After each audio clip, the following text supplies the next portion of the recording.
그 아무리 어려울 때도 스타 종목이 있어요. 스타 종목. 쉽게 아무나 만들 수 있는 게 하드웨어. 이것도 절대적으로 참고로 하실 게 미국에서 여행주나 항공주가 좋잖아요. 네. 그럼 그때 올라가는 거예요.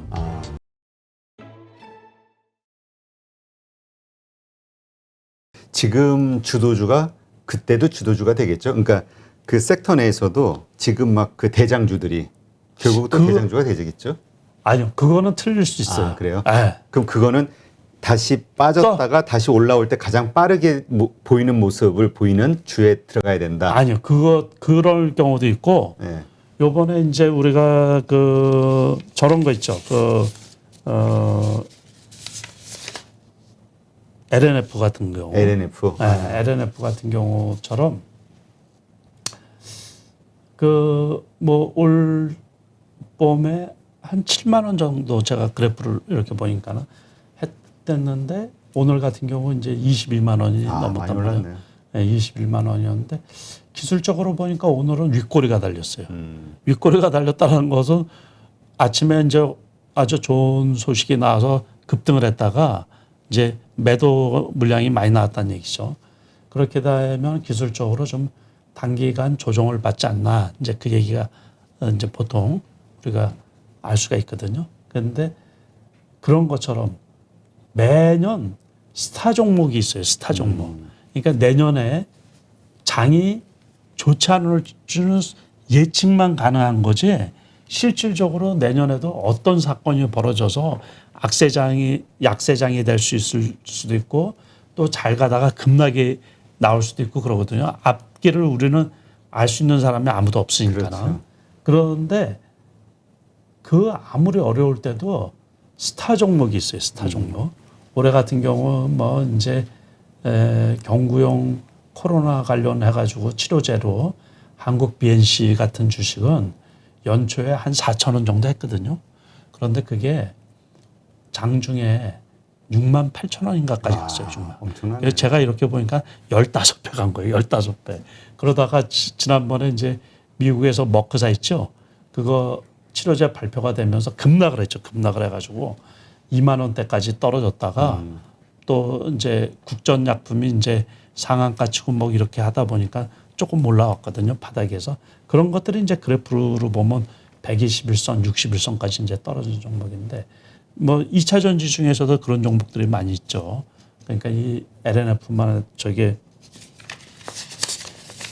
이 종목만 해도 보통 그 연초에 7만 원 했는데 양극재 뭐 그거로 인해 가지고서 그래서 이 이제 2차 전지를 잘 살펴보니까 뭐 그 양극재, 음극재 뭐 이렇게 하는데 양극재가 이제 비중이 제일 높고 오늘 그 배터리에서 차지하는 비중이 그리고서 오늘도 보니까는 이제 하이 니켈 그러니까 니켈 함량이 높을수록 이제 그 배터리 용량이 그러니까 오래 충전해서 이제 많이 다닐 수 있다라는 얘기죠. 그래서 그거로 인해 가지고 이 종목이 상당히 많이 올라왔단 말이에요. 그러니까 내년에도 그런 스타 종목이 나올 거예요. 그래서 2차 전지 중에서도 지금 상장이 안 됐지만은 이 주식이 그 LNF가 이제 그 일을 하는지는 잘 사람들이 몰랐었을 거란 말이에요. 그런데 이게 삼성 SDI를 통해서 이제 그 테슬라에 이제 납품을 한다는 얘기 아니에요. 그러면서 이제 그게 계약권 1조 원 넘는 계약을 이렇게 수주를 이렇게 받고 그러다 보니까 주식 가격이 뭐 급등을 한 거죠. 거기다 테슬라도 지난번에 600불 밑에까지 떨어졌었죠. 그러다가 지금은 800불. 그래프도 무진장 좋아요. 지금은 오히려 뭐 그 여러 회사들 여러 자동차 기업들이 지금은 그 전기차를 만들어내는데도 불구하고 오히려 테슬라 주가는 더 잘 가는 것 같아요. 그러니까 지금 완전. 800불 네. 뭐 신문 보니까 저기 워렌 버핏한테 우리 800불인데 이거 사야 되지 않아? 막 이랬다고 신문 기사 나오던데. 아니 그 그래프를 제가 그 테슬라를 600불 때 샀거든요. 600불 후반에 700불 밑에서. 그랬는데 그 이제 전에 샀던 거는 400불 대 샀던 거 옛날에 있던 그건 이제 지난번 많이 올라갔을 때 팔고 보초로 세워놓은 거를 이렇게 보고 있으니까는 700불 밑에서 괜찮아 보여가지고 그때 이제 다시 사고 막 그랬거든. 그래서 지금 갖고 있는데 그 그래프를 보면 되게 견조하고 좋아요, 모양새가. 그래서 제가 지금 드리고 싶은 말씀은 전망치나 뭐 지금 LNF 같은 경우도 앞으로 테슬라에서 이제 계속 수주를 받고 그러면 그리고 자체 이제 이 배터리를 개발해내고 그러면 제일 수혜를 받는 업종이 아닌가, 기업이 아닌가 그래가지고 5조 수주설도 있고 뭐 이제 그러는데 그런 것도 어느 정도 반영이 돼서 지금 주가가 되지 않았나 이제 그런 거고 조금 아마 기술적으로도 조금 쉬어갈 것 같더라고요.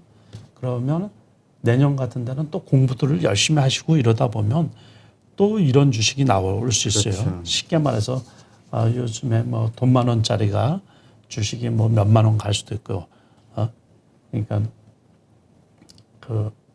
그런 기업이 반드시 나올 수 있거든요. 과거에 우리가 그 모바일 게임, 다시 말해서 우리가 PC방에서 게임을 했잖아요. 그렇죠. 그러다가 이제 모바일, 스마트폰으로 게임을 하면서 컴투스라는 이 애니메이션 기업, 그 게임 회사가 지금도 10몇만 원 하죠. 그런데 그게 그때 2만 원대 있었어요. 2만 원대. 2만 원대 있다가 그 해에 20만 원까지 갔거든요. 그러니까 다시 말해서 10배 이상 올라가서 스타 기업이 생기는 것처럼 앞으로도 이 투자자들은 항상 그 열심히 공부해 가지고 그런 기업을 찾아내야 돼요. 그래서 초기에 이제 어떤 주식이 급등을 하고 그러면 이게 뭐 때문에 올라갔는지 좀 분석을 하셔가지고 급등하면 일단 놓쳤네 그러고 안 보는데 그게 아니라 이유를 좀 분석을 해야 돼요. 예. 그래서 반드시 필요하죠. 예. 근데 지금 이제 우리 말씀하신 LNF 같은 2차 전지 소재주, 예. 소재주와 관련해서는 정말 많이 올랐는데 예. 이 앞서 대장주, 대형주이면서 예. 뭐 삼성 SDI니 LG 화학이니 예. 이런 데들, 예. SK 이노베이션 이런 데는 별로 재미가 없단 말이에요. 물론 그렇죠, 분할 그렇죠, 이슈도 그렇죠. 있지만. 예. 그렇죠. 그거는 이제 그런 것들이 다 반영이 돼서 이제 그 가격에 있는 거기 때문에 지금 장이 시장이 몰라줘서 그렇지 가치는 더 이상일 것이다 이렇게 보면 안 되고 그냥 이게 시장의 가치다. 우리가 이제 재무학적으로 효율적 시장 가설이라는 이론이 있거든요. 거기에 보면 이제 유진 파마라는 그 노벨 경제학상 타신 분이 이제 발표한 건데 시장의 모든 그 이슈 그런 게 다 반영이 돼서 지금 주가가 그렇게 형성이 됐다라고 이제 얘기를 하거든요.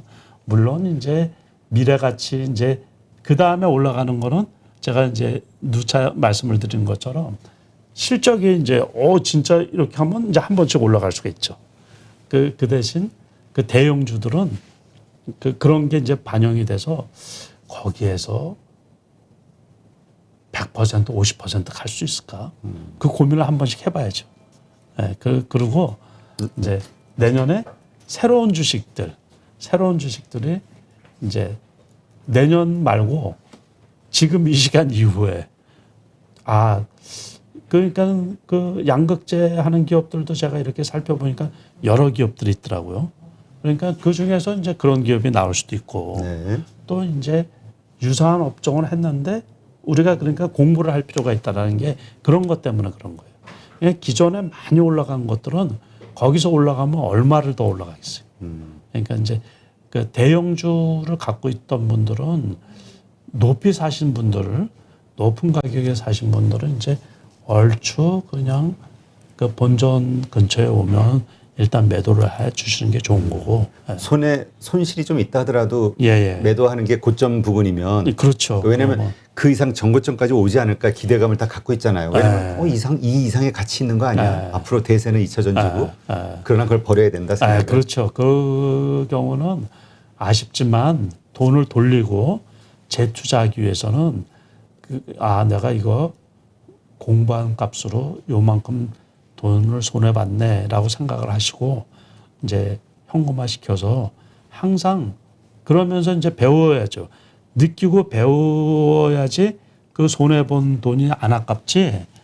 그러니까 저 같은 경우도 과거에 얼마나 많이 잘못을 했겠어요. 그러니까는 그래서 제가 맨날 반성한다니까요. 항상 진짜 우리 대표님 노트 이렇게 두꺼운 노트 보면은 그냥 깨알같이 그냥 매일매일 뭘 쓰시던데. 그러니까 그 오늘도 이제 갖고 왔는데 맨날 적어도 잊어버리고 뭐 이 시장을 이기기가 쉽지가 않죠. 제가 이제 시장을 이기는 주식 투자라는 제목으로도 강의를 이제 과거에 많이 했는데 실질적으로 개인 투자가가 시장을 이기기가 보통 어려운 게 아니거든요. 그렇죠. 근데 그래서 시장의 변화, 시장을 이기려고 하기보다는 리스크가 있으면 피해 가려고 해야 돼요. 그러다 보면 그리고 이제 시장에 순응을 해가지고 조금 리스크는 피하고 기회를 줄 때는 적극적으로 대처를 하고 그렇게 해서 이제 시장에 순응하면서 시장을 조금 냉철히 이렇게 이제 살펴보는 습관을 들이고 또 공부를 하다 보면 내년에도 저는 그런 걸 믿는 거거든요. 내년에도 그 좋은 주식이 또 나오지 않을까. 아무튼 그래서 이제 그쪽을 계속 이렇게 이제 살펴보는 거죠. 그렇지. 그리고 하나 보면 요즘에 이제 하이니켈 그 양극재, 네네. 그게 이제 그 상장이 안 된 기업이죠. 그래서 이제 SM랩이라고 있는데, SM랩. 그게 이제 세계 최초 98% 니켈을 함량이 98%까지 집어넣었대요. 그래서 이제 그 창투사라고 그러죠. 우리가 벤처 캐피탈에서 이제 투자한 곳이 두 군데 있는데 뭐 그런 것들도 이렇게 살펴보시면 이제 나중에 상장되고 그러면 큰 수익으로 연결될 수 있지 않을까. 뭐 이제 그런 것도 아무튼 이렇게 뉴스 나오는 것들 많이 있잖아요. 네, 그런 것들 그렇죠. 자주 이렇게 보시고 저런 것들을 저런데 쌀 때 투자를 해놓으면 나중에 돈이 되겠다. 이렇게 이제 항상 많이 떨어질 때가 기회고 다음에 어떤 게 이제 산업을 주도할까, 어떤 기업이 혜택을 가장 많이 받을까 그런 것들을 이렇게 생각하시면서 투자를 하면 조금 이제 투자에 도움이 되지 않을까 이렇게 생각을 하거든요. 네. 하여튼 2차 전지 소재주 이거에 참 그러니까 2차 전지 소재도 그렇고 그 2차 전지 자체 이 시장은 계속 커질 수밖에 없으니까. 그렇죠. 근데 이제 또 이렇게 생각하시는 분이 있어요. 아까 테슬라 잠깐 말씀하셨듯이 배터리가 중요하냐? 자동차가 중요하냐?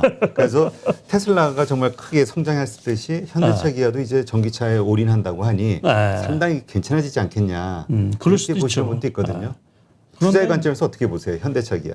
근데 그거 이제 하드웨어냐 소프트웨어냐 이제 그렇게 따질 수 있는데 하드웨어는 뭐 아무나 다 만드는 거죠. 뭐 그렇죠. 이게 이제 어떤 자율주행. 게냐면 우리가 과거를 한번 생각을 해보세요.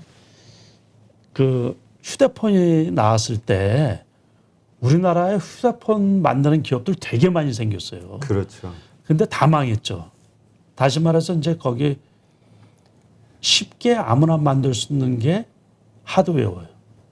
이제 소프트웨어는 그 껍데기야 뭐 그렇지는 않죠. 그런데 이제 물론 이제 현대차가 기술력도 있고 또 이제 수소에너지 수소차도 이제 하고 전기차도 투자를 많이 하다 보니까 우리나라 기술이 얼마나 좋아요. 어쨌든 뭐 국내 3사 그 2차 전지가 꽉 잡고 있으니까는 그러니까는 현대차도 아무튼 접근하기도 더 뛰어넘고 그러니까 뭐 과거에 몇 년 전만 해도 이제 현대차가 경쟁력이 떨어지고 뭐 어쩌고 저쩌고 얘기를 했는데 현대차가 올해도 영업이익을 7조 이상으로 보고 있거든요. 그러니까 상당히 견실하게 잘 가고 있는 거로 저는 생각이 들거든요. 그러니까 현대차도 좋게 봐요. 그래서 지난번에 말씀드린 것처럼 기아차 실적으로 해가지고 그러니까 그런 게 어떻게 보면 팁이라고도 할 수 있고 요번에도 이제 현대차 보면 20만 원 밑에서는 괜찮지 않나 싶어가지고 20만 원이 이렇게 딱 버티고 있다가 조금 이렇게 이제 반등하는 기미가 보이고 있죠. 그러니까 그런 것도 저도 괜찮게 봐요. 그러니까 긍정적으로. 장기 투자로 괜찮을 것이다. 네, 그렇죠. 그러니까는 이 기업이라는 게 그냥 놀고 먹고서 그 현대차가 지금까지 온 게 아니잖아요. 그러니까 그렇죠. 거기에 수많은 사람들이 달려들어서 수십 년 동안 세계적인 기업으로 이렇게 성장을 시켜놓은 거거든요. 그러니까는 제가 거기에 모여 있는 사람들을 믿으면 되고 그 기업이 지금까지 해온 과거를 믿어보면 과거를 보면 앞으로 나갈 길이 보이는 거죠. 그래서 우리나라 기업들이 지금 저는 잘 해나갈 거라고 다 보고 있어요. 삼성전자가 그 어려운 환경 속에서 세계적인 기업으로 이렇게 성장한 것처럼 현대차 그렇고 뭐 LG 그룹도 마찬가지고 그 SK도 역시 마찬가지고 그래서 그런 기업들은 되게 이제 지금은 과거의 그런 재벌들이 아니고 앞으로 어떻게 나가야지 기업이 커지고 성장해 나가고 그런 거를 다 알고 있을 거라고 생각을 하거든요. 그래서 그 기업들을 믿으면 앞으로 우리나라 주식시장도 전망이 장기 전망은 괜찮다고 봐요. 네. 네. 그러면 요즘 이제 위드 코로나로 이제 화제가 되고 있잖아요. 리오프닝주들이. 이 가운데서 이제 가장 핫한 종목이 여행주, 그다음에 이제 항공주란 말이에요. 대한항공, 아시아나항공. 이런 것과 관련해서는 어떻게 보시는지도 좀 관점이 궁금하거든요. 그거 되게 중요해서 그런데 결국에 주식 시장이 회복될 때는 이쪽은 아니더라고요. 이쪽은 그냥 틈새로 한 번씩 반짝여 주는 거지. 이 리오프닝주는. 이쪽은 그러니까 비대면 쪽도 제가 미국 주식도 마찬가지고 여기에도 많이 있는데 거기는 그 전망으로 해서 갈 것 같은데 안 되더라고요. 실적이 지금 당장 실적이 부정적이어서 그런가 봐요. 그리고 항공주들 중에서는 일부 유상증자한 것들 있잖아요. 그 기업들 그 유상증자 물량이 나오다 보니까는 주가가 맥을 못 추는 거예요. 그래서 에어 부산이라든가 그런 것도 그렇고 뭐 지금 한증칼이나 뭐 대한항공이나 이런 것들이 오히려 전저점 근처에 와 있거든요. 지금 그렇다고 해서 그 여행주들은 많이는 안 빠졌어요. 오히려 그 견조한 가격대에 그냥 있는 거죠. 그 롯데 관광이라든가 뭐 참 좋은 여행이나 뭐 이런 것들을 제가 원체 저가에 사가지고 그러니까 롯데 관광 같은 경우도 16,000원대가 저점인데 지금 21,000원대 있거든요.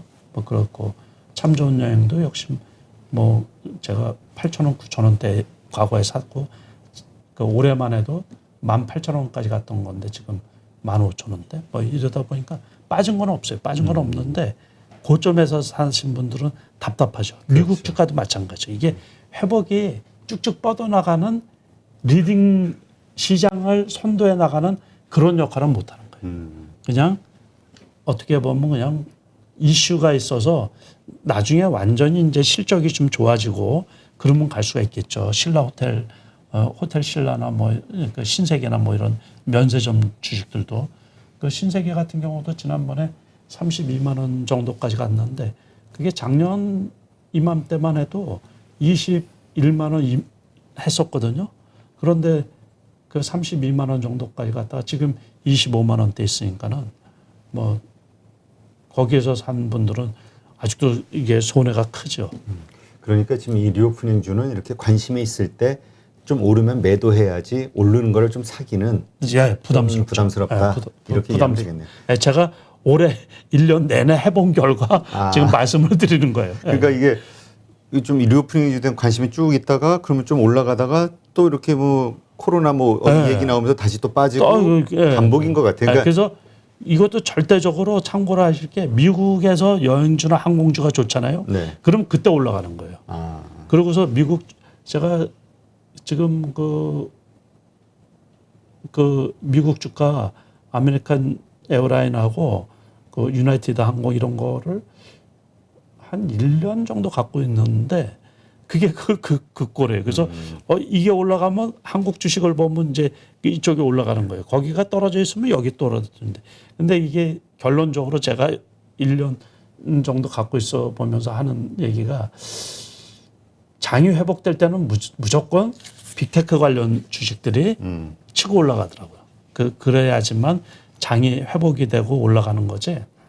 결국에는 그런 것들은 그냥 곁다리 곁다리. 그래서 그냥 그때 그냥 잠깐 테마주 정도로 단기 트레이딩용으로 생각하자. 근데 그게 맞다고. 미국 주식도 이렇게 한다는 말씀 들으니까 질문 드리고 싶은 게 우리 뭐 차트가 됐든 여러 가지 뭐 거래량이 갖다 주는 의미 뭐 윗꼬리 그러니까 어쨌든 차트 기술적 분석 이러한 한국에서의 사용 방식이 미국에서 이렇게 적용을 했을 때도 효과적인가요? 미국은 이게 사이즈가 너무 크잖아요. 그러니까는 거기는 저는 거기에서도 물론 이제 그 밈 주식 뭐 이런 것들이 있지만 저는 그런 거는 안 하고 그거는 저는 그리고 직접 투자를 안 하거든요. 예약으로만 해요. 그게 이제 11시 반에 시작이 되니까. 그래서 낮에 보고서 예측 매매만 하는 거거든요. 예약 주문 내놓고 매도도 그렇고 매수도 그렇고. 그래서 이격이 발생해서 가파르게 올라가면 일부 팔아버리고 그래프를 봐가지고 많이 떨어져 있잖아요. 그러면 사는 거예요, 적극적으로. 그래서 거기 주식은 제가 하는 게 알파벳 A, B, 그리고 이제 구글, 그거하고 엔비디아, 그 테슬라, 그리고 이제 주로 그렇게 이제 좀 건실한 거, 그리고 ETF도 하는 게 있거든요. 그러니까는 그 다우 나스닥 ETF하고, 그 다음에 이제 아메리칸 에어라인하고, 뭐 이제 그 여행주하고, 그리고 이제 한 몇 개 주식이 조금 더 있는데. 근데 그렇게 사거나 매도할 때 이제 차트를 보면서 하시잖아요. 그게 한국에서 생각하시는 그 뭐 노하우가 쌓인 건데 이 기법이 미국 시장에서 통하냐? 거의 통해요. 비슷해요. 거의 비슷해요. 그리고 거기가 영락 없이 안전하게 느껴져요. 그래요? 제가 중국 주식도 해봤는데 중국 주식은 스트레스를 좀 많이 주고 변동이 심하죠. 변동이 심하고 그거는 그래서 이제 요즘에는 안 하거든요. 그러니까 그냥 위안화로만 바꿔놓고서 지금 그냥 갖고 있는데 그것도 다 이제 달러로 환전해서 미국 주식을 하려고 지금 계획 중에 있거든요. 네, 알겠습니다.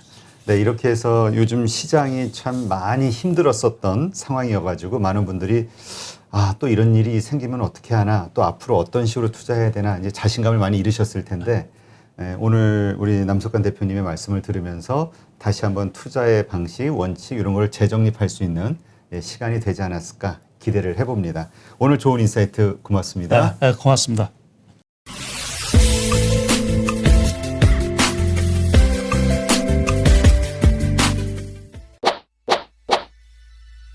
코로나발 경제 위기와 함께 찾아온 중국발 세계 경제 위기 들어보셨나요? 금융위기가 여러분의 일생일대 최고의 기회가 될 수 있다는 사실도 알고 계신가요?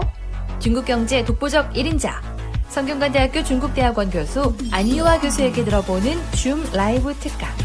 여러분에게 펼쳐질 9회 기회 8.15 머니톡에서 기회의 문을 열어드립니다.